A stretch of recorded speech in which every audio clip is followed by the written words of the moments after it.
Გადავად იმისა, რომ მას არ ქონდა უშუალო აღმასრულებელი ბერგეტები, არ წარმოადგენდა აღმასრულებელ ხელისუფლებას.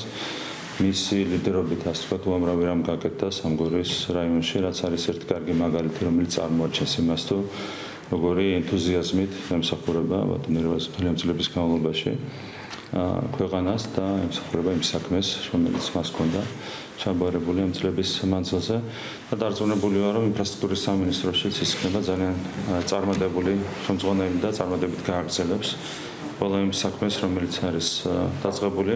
წინ გვაქვს ძალიან დიდი ამოცანები, მნიშვნელოვანი პროექტები, რომლებიც არის ბოლომდე მისაყვანე, რომლებიც არის დასაწყები და რა თქმა უნდა, ამ საქმეს ჭირდება ძლიერი ხელმძღვანელი, პროფესიონალი, გეთვალისწინებიანი ადამიანი და ზუსტად ამ თვისებებით გამოირჩევა ბატონი ერევასი და მას მინდა წარმატებები უსულო მინისტრის პოზიციაზე. მინდა მადლობა გადაუხადო კიდევ ერთხელ ბატონ პრემიერ-მინისტრს, ძალიან დიდი პასუხისმგებლობაა ეს ჩემთვის.